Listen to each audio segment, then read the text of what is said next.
Hello, I'm Liselle Sambury. I'm a traditionally published author, and welcome to this video all about how I organize my writing using Notion.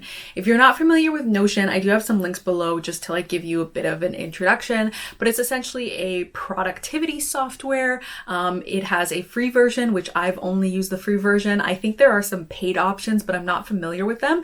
And honestly, I use Notion for a bunch of things, and I have not seen so far the benefit as an individual to switching to the paid version. And so I've always used the free version. And so in recent kind of years, I've started using Notion for more organizational tasks. So I use Notion to organize my reading because I don't use Goodreads anymore. I also use Notion to organize my YouTube scheduling and things like that. And I've used it for various other tasks. And so it's become a really excellent piece of software and an excellent tool for organization for me. And so in the past little while, I decided to start using Notion to organize my writing. So how I used to organize my writing, and I still do to some extent, is that when I had a project to work on, I would block out that time in my Google Calendar so I would know exactly when I was going to work on a project, exactly when. And I do believe that I have a video where I show how I lay out my Google Calendar. I'll link it in the description below if I have it, and I'm pretty sure I do. But I used Google Calendar in that way to block out my time, and I do still do that. But the issue I was having is that as I became a full-time author and more projects came to me and I got signed on for more projects, I had so many more things that I was working on in a long-term scope. And the thing about Google Calendar is I was really only looking at it month to month. And so it wasn't allowing me to see the full scope of the work that I had to do for the year. And that's what I wanted. I wanted something that would help me better balance and see all the projects that I had working on so that I wasn't, looking at it month to month and then getting to a month and being like, oh my gosh, I was supposed to have done this last month.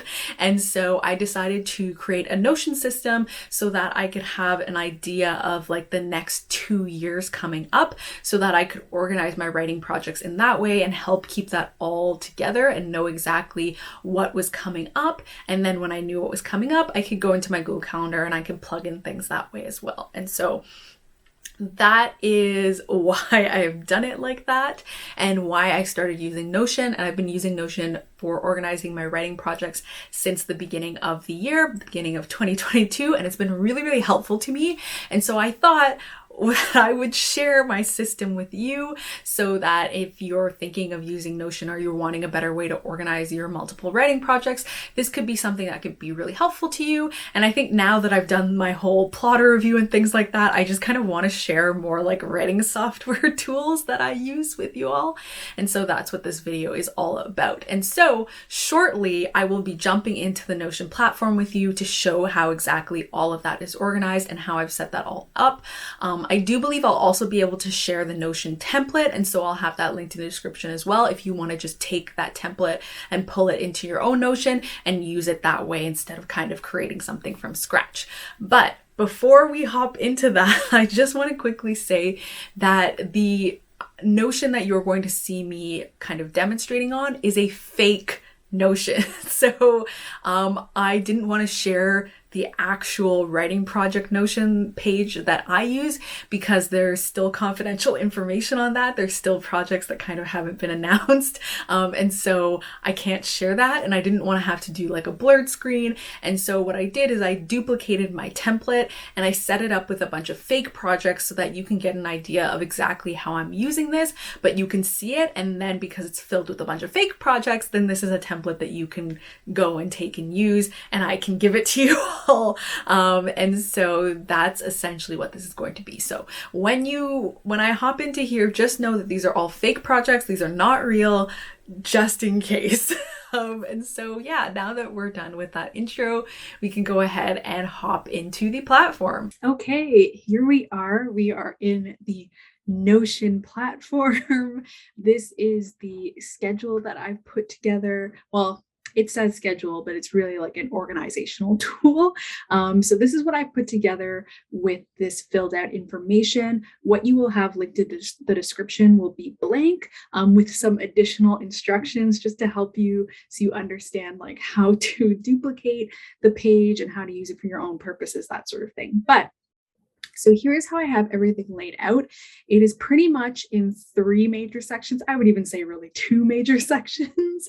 And so those 2 sections are over here, this table view that I have, and then this timeline, which I'm going to include the overall scope kind of in the timeline. And so I'm going to summarize what they are very quickly for you, just so that you know what's going on.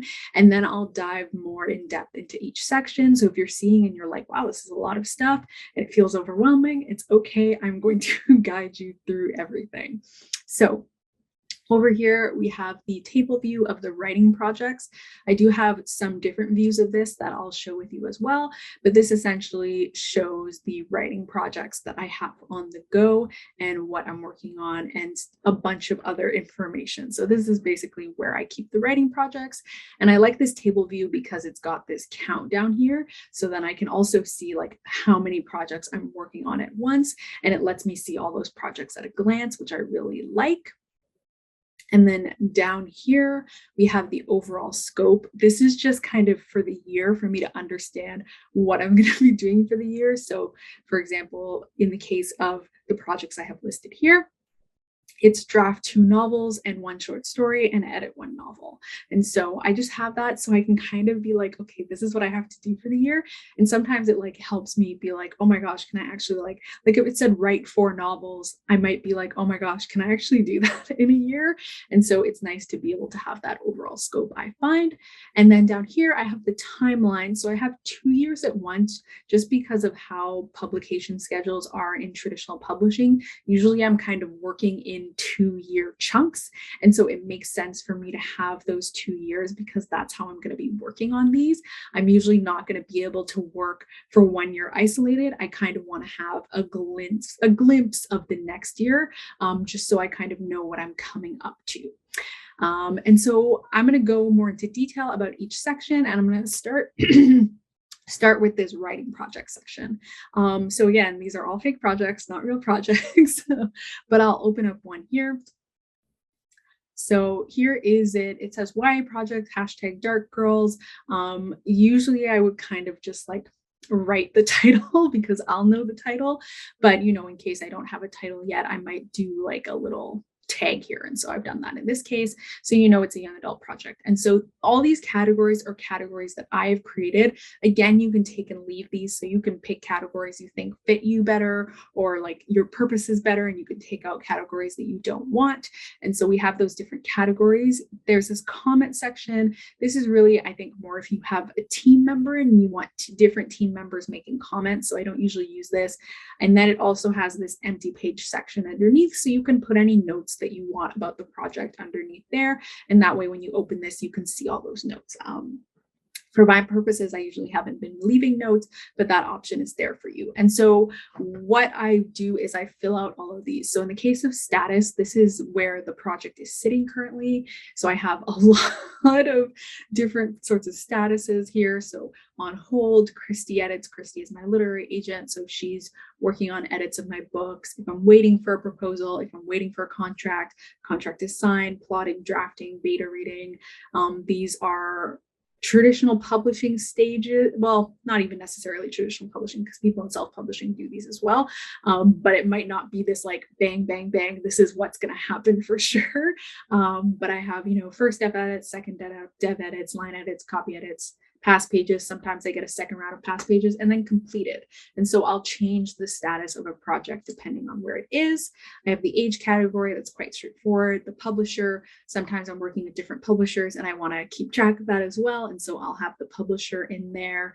And the working period. So the working period is when I'm working on this part of the status. So this essentially means that from May 2nd, 2022 to June 17th, 2022, I'd be working on my first round of dev edits for this project. And so that's what that working period is.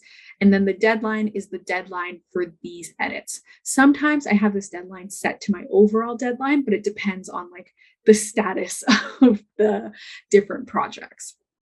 And then I have my publication date, just so I can have that in mind. I don't always have a publication date. And so that's why I have this pub season, so that I can make note of the season, because I'll always know the season, at least in the beginning. And that way I can kind of organize when I need to work on projects based on the rough idea I have of when I'm going to be working on, or when it's going to be published. And then the format, so novel and anthology, I have here word count limits, because sometimes I have a word count limit, not usually for my YA stuff, but in the case of anthologies, I have had word count limits for anthologies. And then I have this check mark for if it's contracted or if I've been awarded a grant for it. And I'll kind of show you where those come in a second. So let's click out of there. So that was one project we had, and it's an active project. So I have a little pencil there. So if I'm actively working on it, I'll put a little pencil. And that way, again, at a glance, I can see, okay, these are the things that I'm like actively working on. Or I put a little heart to it if this stage is done. So the contract has been signed, which I know it kind of self-explanatory, but you know what I mean? So the contract is signed. So I put a little heart so I know this is done. And like once I finish these edits, I would put a little heart here to be like, I'm done those edits. And that way, again, at a glance, I can know that's what I've done. And so what I also have here is I have a sort. So I've sorted the projects based on contracted, grant awarded, working period, and status. So that means all the projects that are contracted will show up at the top of the table, followed by the projects that have had a grant awarded. And then everything else will be lower. So this helps me prioritize. So, you know, if a project isn't contracted or I haven't been awarded a grant for it, there's kind of not, I haven't been given money to work on this. And so that way I want to prioritize. So those things I've been given money to work on show up at the top, and those things that I haven't show up more towards the bottom, because those are the projects I can be a little bit more flexible with and don't need to be as prioritized because I don't have a fixed timeline for them. And so that's why I have that set up like that. So if you don't have like a contracted book, you might want to do like a check mark for like coming out this year. So if you're a self-published author and you have books that you want to come out this year, you might do a check mark for those versus a non-check mark for books that are going to come out subsequent years. And that way you can have it prioritize the ones that are going to come out this year and push the ones that aren't going to come out until another year later down. Or you could just like add your publication year and you could sort it by publication year. That also works. And then I have the working period next.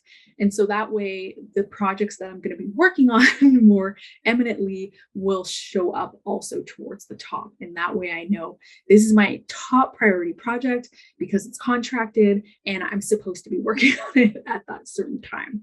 And then I just have the status otherwise, just so I can kind of like group like statuses together, but only if they're kind of in the same bracket. So in this case, like this is a project that is set as a grant awarded. And so it's considered a lower priority to the contracted work. And so that's why it's not being grouped with the plotting one. But if I had another grant, say, and I was in plotting for both of them, they would at least be grouped together. And so that's kind of how this sorting system works. And you can change all these sorts yourself to sort it in whatever way works for you. This is just like the way that works best for me. I forgot to mention, so if I look a little bit different, it's because I had to pop back in.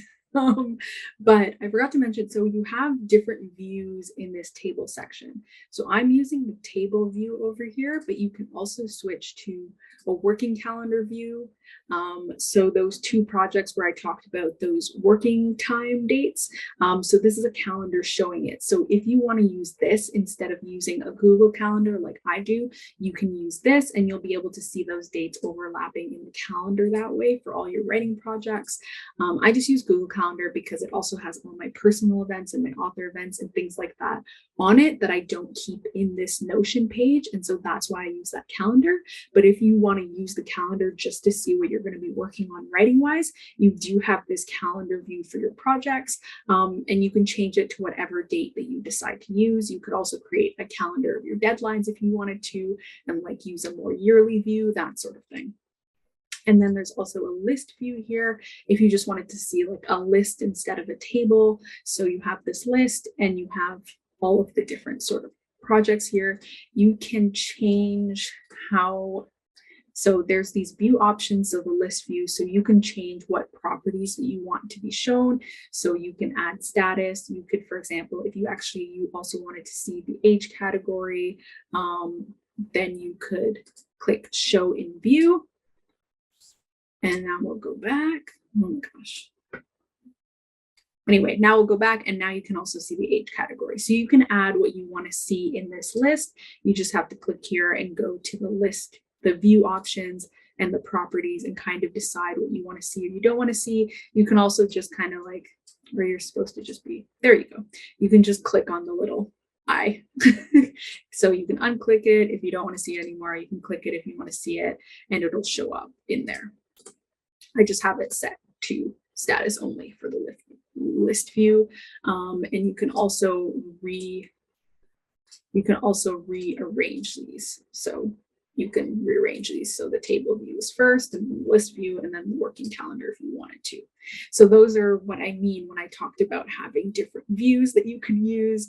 You can also go in here and you can add a view and you can kind of choose what you want it to look like. And I'm going to delete that because I don't need that. There you go. So that's the different views that you have in this table section. And then continuing on, we're going to go down to this timeline. And so how I organize this timeline is the first thing that I do is I put in my project deadlines. So sometimes I will have a very specific deadline, like first edit due on the 19th, or I will kind of have a more vague idea of when an edit is going to come in. And so then I might kind of block things out without any dates because I kind of know roughly this is when this is going to come to help me with my planning. And when I do those things, I highlight them in red so that I know, okay, these are deadlines. And then I will also put in the publication dates. Again, I don't always know these, so I don't always have these marked out yet. But if I do know them or I know something close to them, I'll put them in and I highlight those in yellow, just so again, at a glance, I can see, okay, those are my deadlines and those are the things that my pub dates. So that's what's coming up. And then of course, when I complete a project, so say I finished working on dev edits, then I highlight it and I would color it with a green background just to say I've completed it. And so what putting in those deadlines and those pub dates helps me do is that then I know, okay, this is what I have to get done. And then I'll start inserting things to help me with planning. So if I know in June, my first dev edit is due, then in May, I'll put in, okay, I got to work on these edits at this month. Or for example, this Shooting Star project. So here we see Shooting Star project in September, the first draft is due on the 4th. And so for me, I know, and Shooting Star is a middle grade project as we noted above. And so I know, okay, it takes me about a month to draft a middle grade project. And so I need a month to draft it. I need a few weeks to do a self-edit. I need some time to send it to beta readers. I need some time after I get it back to beta readers to revise it. And so even though this first draft isn't due until September, I'm like, okay, I need this many months to get this done. So then I'll start planning. I'll be like, write first draft here, self-edit here, do all these things here. And being able to see this full yearly scope really helps me plan to move around my projects so that I'm giving myself time. So like, for example, I might only have something due, let's say I have the first anthology draft due in October. And so in September, I know I'm working on line edits. And so I know that I can write a short story and revise it fairly quickly. So maybe I would move it and say, I'm going to do this in October when all I have to do is kind of plotting for another project, which is going to take up less than my time, versus doing it in September when I know I'm going to work on line edits where I like need more time and space to work on that. And so it allows me to move things around and see everything. Whereas in Google Calendar, I would only see the month of May. And I wouldn't really see all this stuff coming up, and it would be hard for me to visualize all of that. And so that's what this allows me to do. It allows me to visualize and see all my deadlines in one place and see everything that's coming up and then move it around. And then what I'll do is, like, in the month of May, okay, I've got to work on dev edits. I'll go into my Google Calendar and I'll block this time out for myself. And then I use that Google Calendar to kind of be like, okay, I'm supposed to be drafting right now. And so that's how that ends up being used. You may notice that this is starting in May. So what I have is down here, I have this past months section. And I basically just copy and paste months that have already passed to put them in here. That way I don't have a bunch of stuff I've already completed clogging up my main feed. But at the same time, if I wanted to look back on what I already had done, I could see that right here in this past months. I wouldn't lose it. And so then I'll go back over here. And so that's essentially how this system works. I hope that was helpful in kind of giving you an idea of how I've organized these.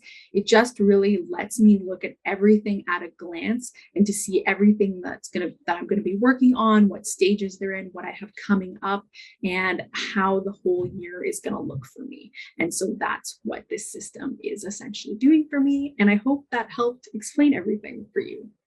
And that is it for how I organize my writing using Notion. I hope this was helpful for you and maybe gave you an idea of how you might like to use Notion to organize your own writing. As I said before, in the description, I do have a blank template linked, so it has all the same features and functions of what I showed you in the Notion tutorial. It's just as blank so that you don't have to go in and like delete all the fake projects that I put in there. You can just kind of go in and do your own thing. It is a very simple template, so you can also just kind of like make your own and do your own thing, of course, but I figured that I would make this available in case you kind of just wanted to pull up exactly what I had and then kind of go from there. So yeah, I hope this was really helpful. Also, if there's any kind of writing software things that you think I might find cool or might want to hear my take on them, I am open to like trying a few of them and seeing how they might work.